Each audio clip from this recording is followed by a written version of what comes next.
Hello everyone, my name is Jazz, I'm a social media marketing manager and welcome to my YouTube channel. This is the first YouTube channel I've actually ever had for myself. I've always been behind the camera working on my clients' YouTube channels, but yeah, this is the first one I've ever used for me. So I've been a social media marketing manager for over 5 years now, and I recently did a couple of TikToks covering what I do on a daily basis, what my daily life's like and what a social media marketing manager is, and I've had one of them blew up basically, and I've had loads of requests for a YouTube video. I've had loads of questions, those are the same kind of questions, so I thought the easiest way to do this would be here, so here we are.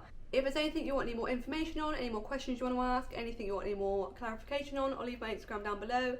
Send me a message, ask me any questions you've got, or if you want more information on what I offer to help you get started, send me a DM, and there's also loads of information in my highlights to answer loads of questions as well. So I'll start off by covering what a social media marketing manager actually is. So a social media marketing manager is essentially someone that runs businesses' social channels for them. So this might be posting content, scheduling content, replying to DMs, running competitions, running Facebook ads, that kind of stuff. It's literally as simple as that. As you get more experience as a social media marketing manager, the work you'll be doing is a lot more in depth. When you just get started, you'll only be doing stuff like content creation, content scheduling, and that kind of stuff.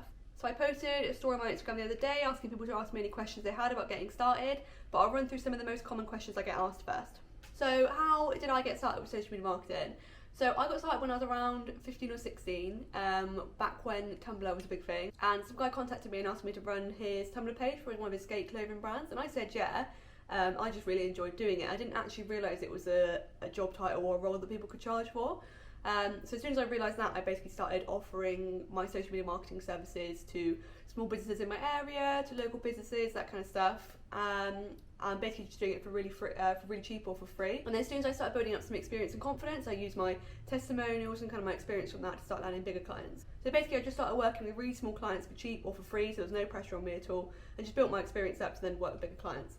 So another question I always get asked is how much do you earn? So when I first started charging clients, I charged them around £200 to £300 a month, just because it's quite a small amount. Most businesses are happy to hand that over for you to take off the burden of social media marketing management for them. It's easier to land clients, there's not really much pressure when you're working with them for that small amount.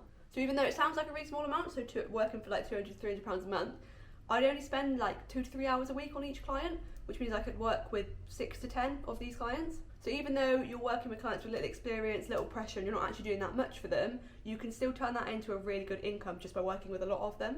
When I started gaining experience, started gaining confidence, and started getting testimonials and stuff like that, now 5 years on I can charge a lot more. So now the average retainer for one of my clients is around £1,500 to £2,000 a month, and I work with a few of these. If a client gets in contact with me and needs social media marketing help but I haven't got time to deal with them, I'll still take on the project, but I outsource it to other people, so I can still make money off the project but not actually have to do the work.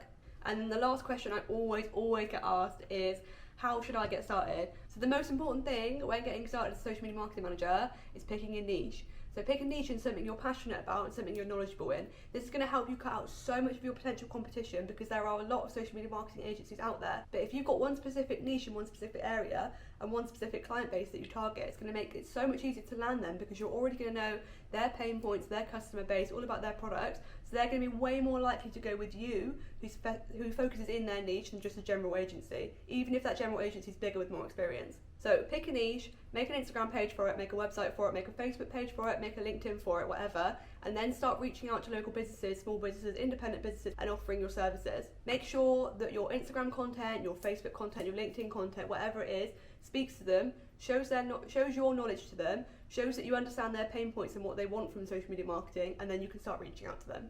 And then you can also list yourself on sites like Fiverr, People Per Hour, Upwork.com, where you can basically list the jobs you can do, so social media marketing management, content creation, content scheduling, Facebook ads, that kind of stuff. And then you can bid on other people's jobs. So say if someone needs content scheduling for a week, you can then bid on that job, tell them your experience and how much you'll charge for it. Those are my 4 key steps to getting started.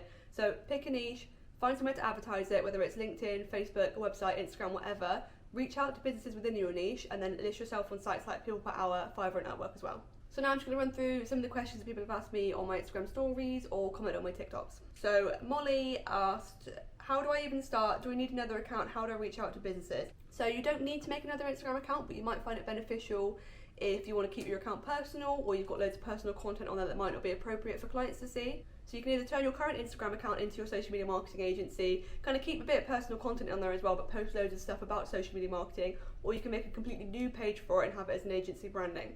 It's completely up to you, it's completely your preference. You might want to keep one account personal, you might want to just completely use your personal branding to advertise to clients.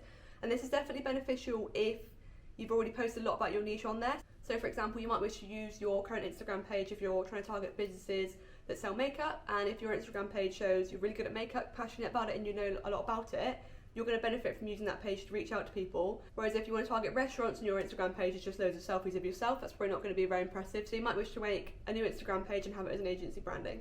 And then to the second part of that question, how do I reach out to other businesses? So the methods you use to reach out to other businesses depends on who you're targeting. So if you're going for bigger businesses or slightly more formal businesses, you might want to reach out to them through LinkedIn.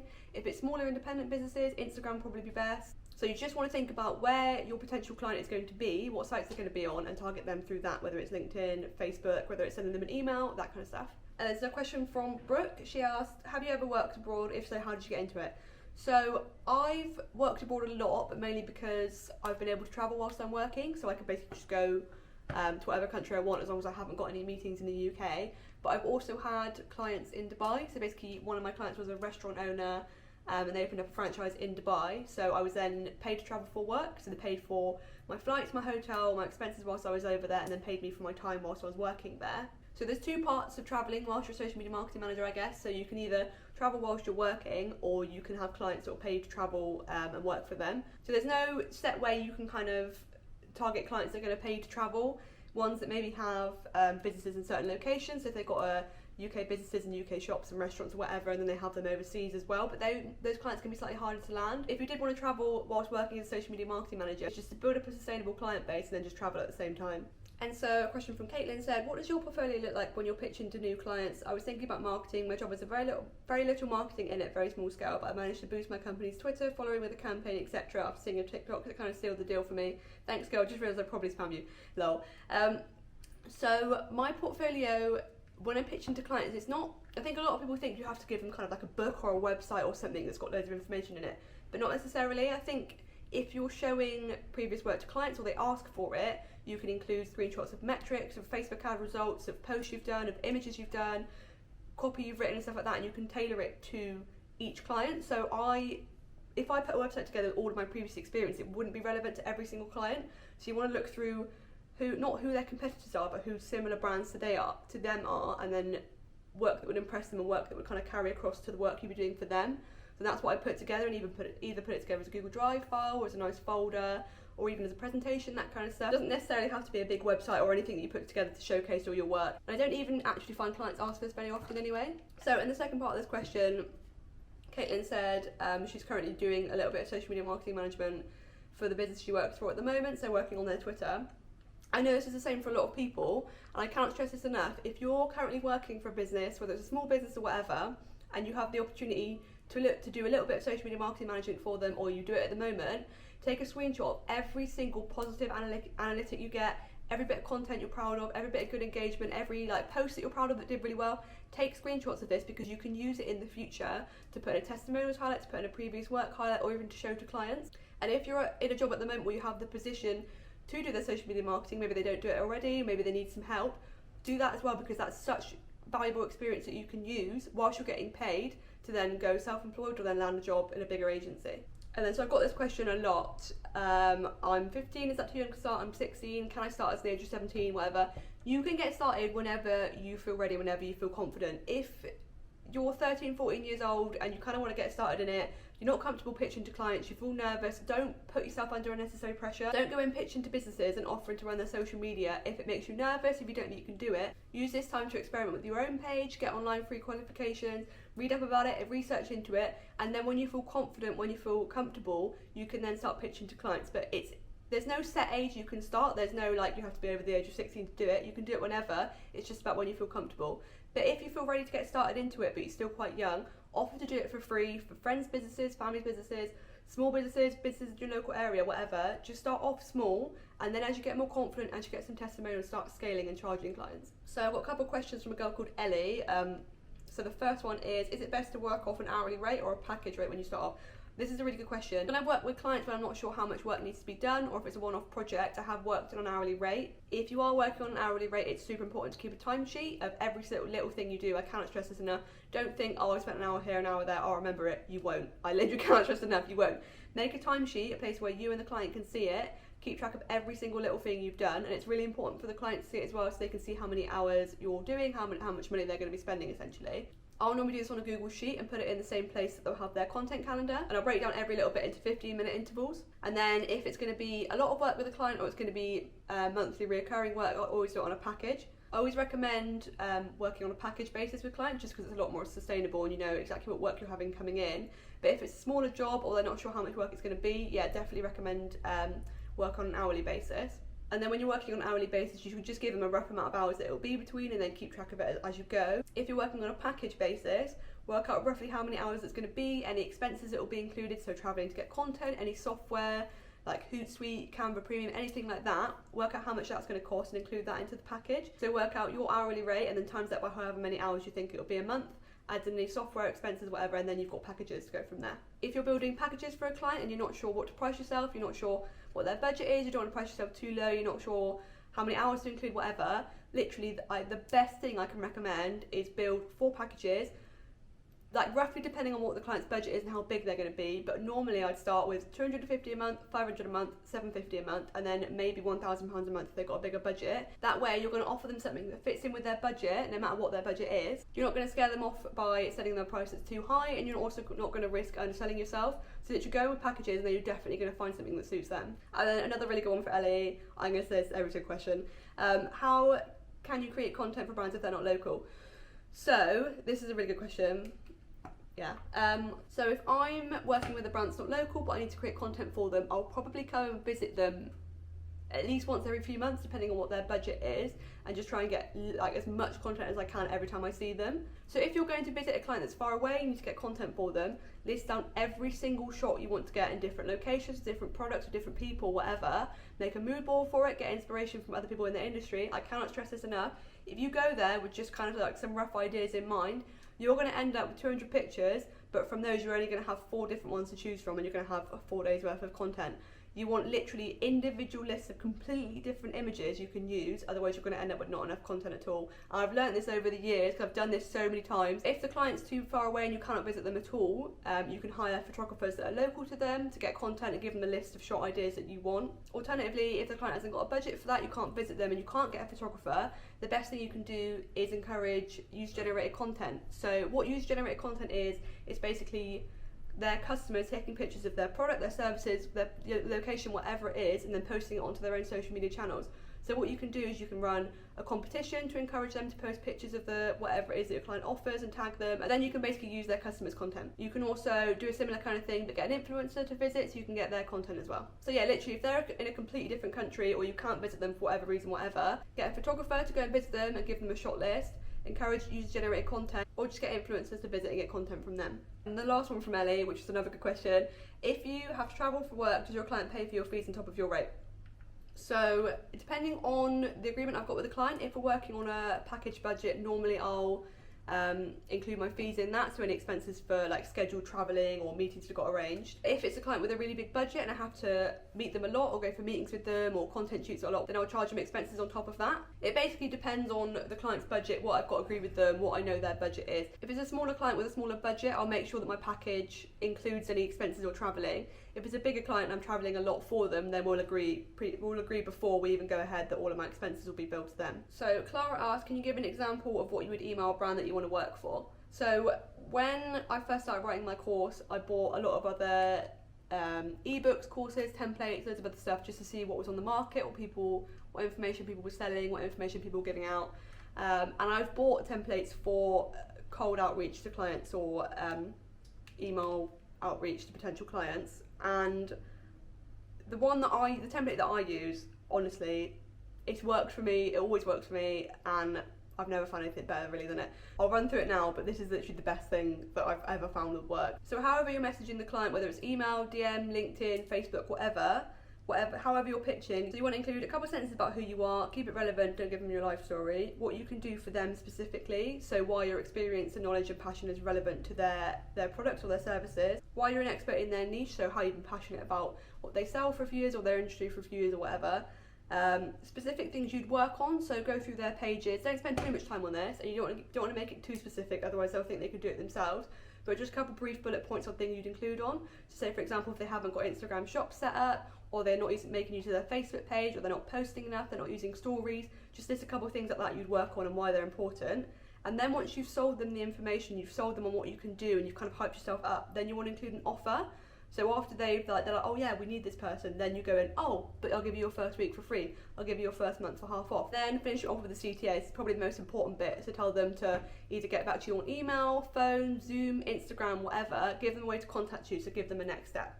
So this always works really well because you're hyping yourself up to the client. You're telling them exactly what you'll do for them to help, so it's personal to them. You're telling them why you're the expert in their industry. Then you're giving them an offer, and then you're telling them how to get in touch with you. So I've got a really good question from a girl called Yasmin. She said, how many posts / what content would you get for £100 a month versus £200 a month? If they're paying a little bit more, maybe like £300 to £400 a month, I probably visit them more often to get content. But for £100 to £200 a month, it's going to be literally basic scheduling content, replying to DMs, replying to comments, stuff like that, nothing major. So for clients paying me £2,000 a month, I'd be involved a lot more. So I'd be meeting them maybe a couple times a month. I'd also be having meetings with their PR teams, any other kind of ad agencies or whoever they're working with, just so everything's consistent. I'd also either be taking or organising all of their content as well, so I'd either be organising and planning photo shoots or taking the content myself, and then they'd use that on menus, websites, social media, that kind of stuff. So essentially, a client that's paying me £100 a month, I probably wouldn't talk to them that much. It'd just be basic scheduling, replying to DMs and engagement and stuff like that. Whereas a client that's paying me £2,000 a month, it'd be a lot more hands-on. I'd see them a lot more. I'd have meetings with other people, other agencies that they're working with, and I'd generate all of their content. So this is a good question. Another good question from a girl called Alyssa. She said, how competitive is social media marketing? Social media marketing is as competitive as you make it to be for yourself. So what I mean by this is, if you start as a social media marketing manager, if you start as a social media marketing agency, and you try and target everybody, every single business, every single person, you don't have any niche, you literally just say, I'm going to help everybody, you're going to have a fuckload of competition. If you start within a niche and you say, I'm working with makeup businesses, I'm working with businesses that are in Somerset or wherever you live, I'm working with businesses that are horse businesses or whatever they do, you're going to cut out all, like literally 99% of your potential competition, and then your only competition is people within that niche, which you'll probably find isn't many. So for example, where I grew up and where I lived was a place called Langport, one of the smallest towns in England. I don't think there's ever been another social media marketing manager there. I might be wrong, they might have changed, but there was no competition at all. Even when I was 15 years old, there was no competition, there was no one else offering that. And because I was in their local area, I lived there, I knew the town, I knew the people that lived there, that was kind of a way for them to relate to me and a way for them to trust me more. Whereas if I was just saying, oh, I can target everybody, even though there was millions more people that I could potentially reach out to compared to Langport, where there was probably around 15 people I could reach out to, I was a lot more successful targeting less people than I was targeting more people, because they can relate to you better. And then Millie asked, how come you can afford to travel so much? So often when I go to Dubai, it'll be for work, so the clients will pay for it for me. But the rest of the time, because I can work from wherever, I don't necessarily need to take a holiday and take time off actually working. So I wouldn't need to have 2 weeks of spending a lot of money and not earning any money. I would have 2 weeks of earning the same amount and maybe spending a little bit more. So that's what's allowed me to travel so much. I can just work and travel at the same time, which allows me to travel more because I'm still earning the same amount of money. But also when you work as a social media marketing manager, you can take on as much work as you want, and any work you don't have time to do, you can outsource it, so you're still making a profit off it, but you're not actually dedicating the time to doing the work. So George asked, is it better to start an SMMA under your own name or as a separate brand name? So it completely depends. So like I mentioned earlier, if your personal branding would benefit you with the type of clients you're targeting, then start under your own name. If it's not necessarily something that you post in your personal feed, or you want to build yourself as an agency, not necessarily as a social media marketing manager, then start as an agency branding and make a new name for it. But essentially it completely depends on the niche you're going after, what your personal profile looks like. If you're going after bigger businesses, you might find it better to brand as an agency just so you look like a bigger company rather than just a single social media marketing manager. But if you're going after smaller businesses, you might find it better to do a personal branding instead. So Amy asked, this is another really good question, is it more profitable to be a freelance marketer rather than an in-house social media marketing manager? So when you start off as an in-house marketing manager, you're going to be on a set salary, which might be better than your first couple months as a social media marketing manager that's freelance. But when you work in-house, your salary is obviously capped at a certain point. You might get a pay rise every year or so, but there's nothing, you can't work a little bit harder or work a little bit more to get paid more. That's your set salary, you're not on commission or anything like that. But obviously the benefit is that you're paid every month, you don't rely on yourself, you know that paycheck's going to come in as long as you still got that job. Whereas a freelance social media marketing manager, you do rely on yourself a little bit, but as soon as you got started, your earnings are unlimited. So in your first couple of months as a social media marketing manager, you might work with 10 clients that are paying you £200 a month, And then as soon as you get some experience and testimonials, you build up your confidence, you can start increasing your rates, you can start outsourcing work. So from then on, you can start earning more, but working the same. So I'm not going to say like, oh, it's completely up to you how much you earn, because you've obviously got to put the work in, but you can earn a lot more going self-employed. So as long as you put the work in, essentially, you can earn a lot more as a freelance social media marketing manager, because your earnings are completely unlimited. So Life of KJP asked, if you could tell the old you one piece of advice, what would it be?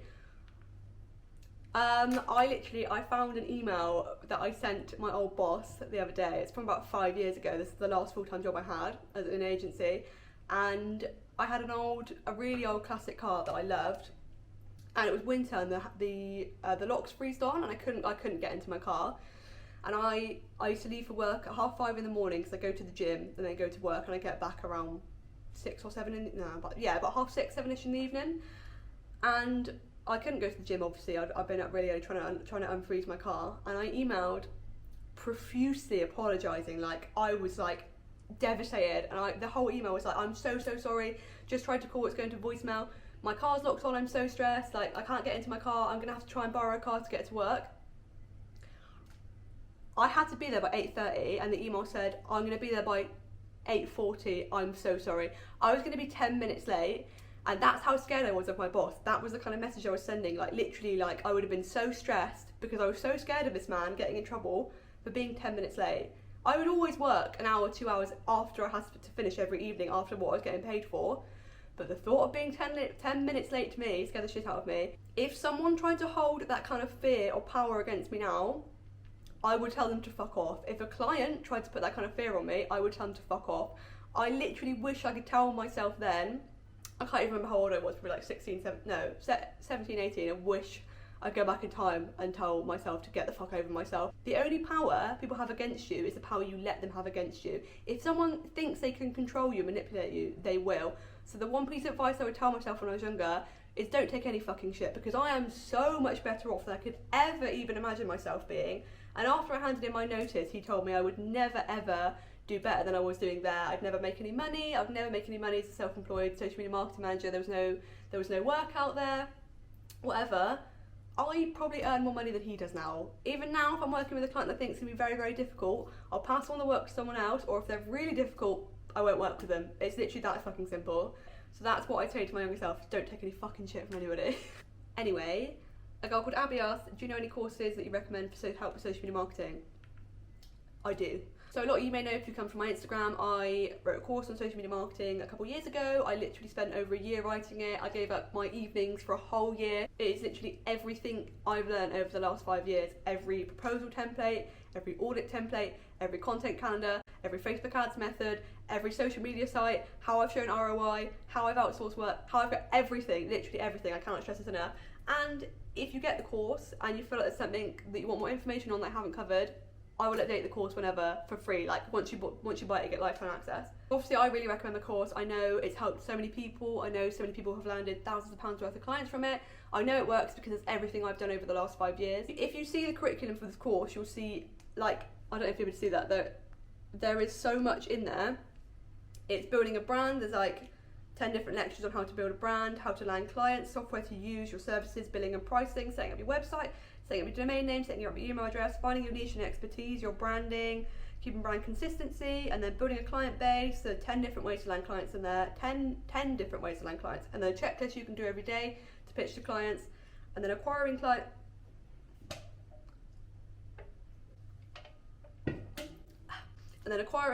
So how to save yourself hours by researching a client, how to secure clients, how to land clients, with loads of templates in there as well. Client onboarding, working with clients, set up a content calendar. So there's a template for a content calendar in there as well to use for clients, so you can plan content and create ideas for content. Showing ROI to clients, running your client's social media channels, so how to get their access to their Facebook page, how to get logins, stuff like that. And then info on each different social media platform and how to use it effectively. Facebook ads is a massive section on that.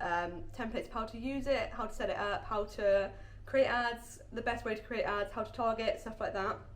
And then building your agency, so that's if you want to grow and scale further than being a social media marketing manager, so how to automate your agency, how to outsource, stuff like that.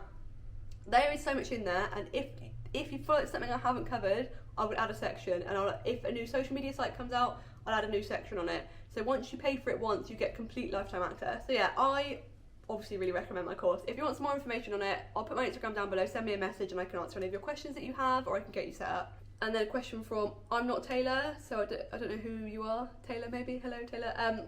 She said, what's the difference between the course and the ebook? So I wrote an ebook as well as my course about a year ago.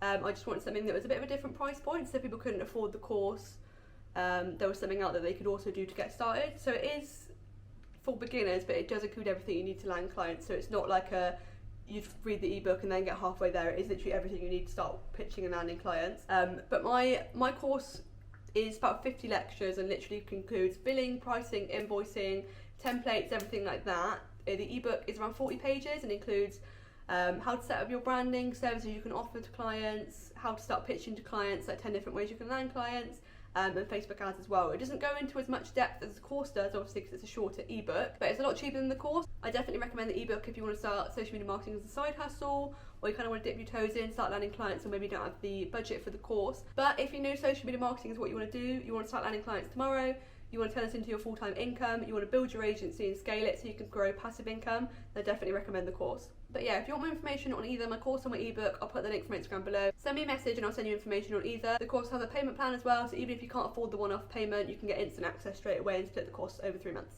So thank you so much for watching. I really hope that helps and answers any questions anyone had. If you want more information, if you've got any more questions, or if you want some information on what I offer to help you get started, I'll leave my Instagram below, send me a message, follow me on TikTok, subscribe to me on here, and I'll see you next time. Why did I do that? Jazz hands. See you next time. Bye.